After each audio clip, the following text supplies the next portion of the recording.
On today's video, let's talk about the galaxy view, more specifically, everything you need to know about the map so you can zoom in from here all the way to here, understand all the information presented in front of you, and it'll help you not only set up better your alliance in better positions and picking better territory, but also understand where the fights are happening, who your friends are, who your enemies are, and what they're doing on the map around you. That's right, a lot of information on the map, so sit back, slap a like on the video, and let's go.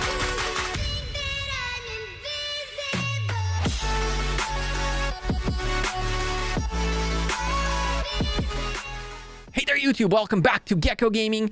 Today, we're going to talk about a map, more specifically the Nebula map in Infinite Galaxy. Before we start, don't forget to drop a like, subscribe down below, and also subscribe to Galactic Gekko. Exclamation mark. Well, there's no exclamation mark. In the description down below, you'll find that there. And we're going to start putting out videos 3 times a week. Infinite Galaxy, I'd appreciate the extra little bit of support by you all. Come join our second channel. We're going to start the journey of the content there starting from tomorrow, I think. But anyway, Infinite Galaxy has a very complex map. I actually love it about them because it makes things more interesting. You don't just move anywhere you want. There are certain pathings you need to take and certain star warps you need to jump in order to get from one place to another. The map of a nebula is consistent of a ton of different star systems, each star system being an ecosystem of its own in which you can live, hunt, gather, and whatever the hell not. Each and every star system is connected to each other to some extent, but not all of them are connected. For example, if we go take a look at 8019 in green, if we want to travel from 8019 all the way in here, and we want to go from 8019 to 8027, we're going to have to take a pass by 8011 to get down here. This is crucially important to understand because if you want to get to a certain destination, you got to pick the correct pathing, the easiest pathing, so forth and so on. And that's just the very basics of the map view. As we zoomed in, there is a ton of different signaling and icons, which I'll explain to you all of them right now. And they're very important for you to know, for example, why we are in this area, why Hot picked this area, which is the strongest area on the map, why KRA ended up moving from the gate up here slowly down this way, and why GG2 is slowly fading out as PNR and BLB are joining us and taking over this territory. And so let's talk about the map first of all, okay? And by joining us, by the way, I just meant they're joining us in this zone. They were previously down here, and now we found them a better spot up there. We'll show you why that is a better spot as well. If we start zooming in onto the map, not too far, not too quick, there is a first layer of information that is this one right here. S is for star system, and each star system has a number as well as a name. I would urge you to communicate with numbers rather than names. It's easier that way. And next to the S, there are multiple types of icons that are important for you to know what they mean.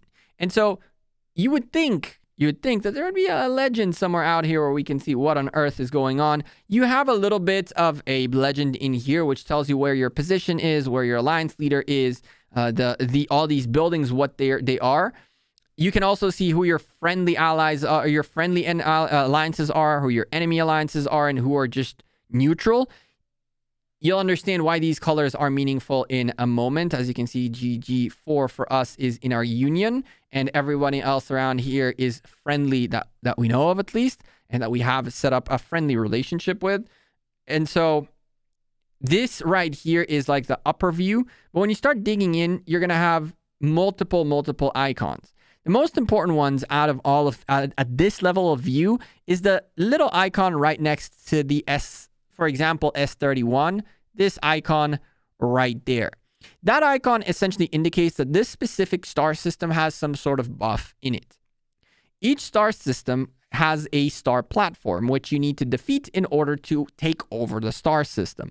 Star platforms have different levels. Each and every one of them have different fleets and levels of difficulty. To get star platforms done, all you got to do is challenge them, set up a time. If you beat them, you're in, and that's it. Pretty straightforward. Beating star platforms doesn't require of you to do it in one shot. You have 45 minutes. You can hit them again and again and again until they die off. And then if your alliance chooses to build something on that star platform, like an outpost, your alliance will officially own that territory.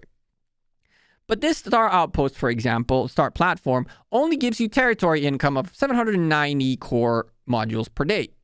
If we zoom out really quickly and go take a look at this one right here next to us with the yellow indicator right next to its number, 8031, you'll notice that at the bottom of this platform, it says buff navigation speed 7%. Every single star system that has an icon right next to its S number is a star system that gives some sort of buff to the players of the alliance that own said star system. This is why we picked this area, which is filled with awesome buffs, and also why Hot picked this area, which I haven't even gotten through yet, because this is one of the biggest war buffs area in the game. This is considered where they are the hot spot, no pun intended, of the kingdom. And we went for what I would say is probably like the second position that you want to be in.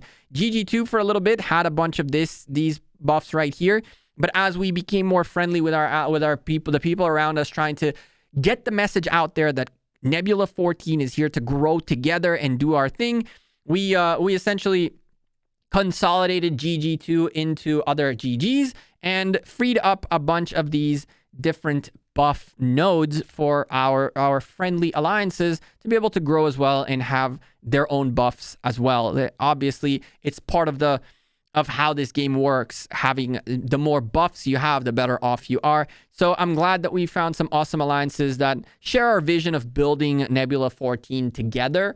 And so we gave up a bunch of buffs that GG2 were controlling in order to make sure others can grow as well with us.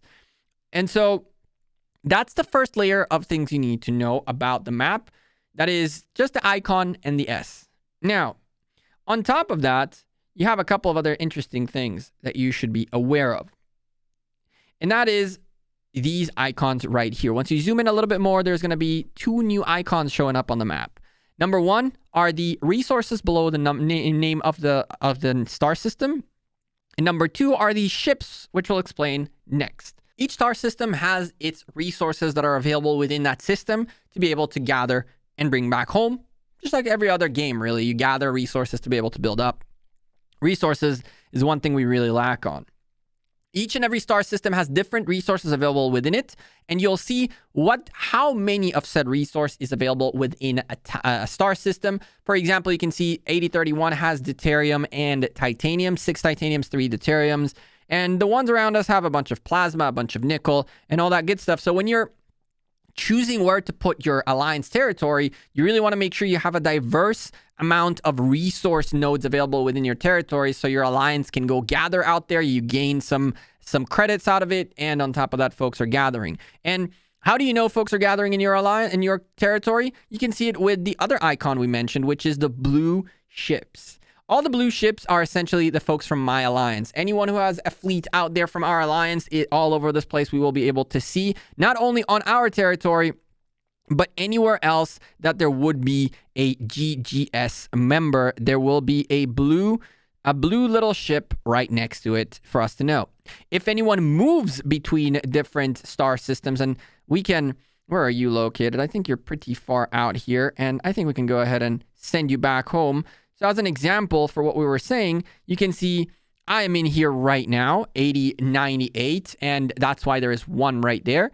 You'll see me in a bit moving towards 8092, and when that happens, when we are in spaceport, you'll see the little spaceship go from one to another, and then it'll be located in 8092.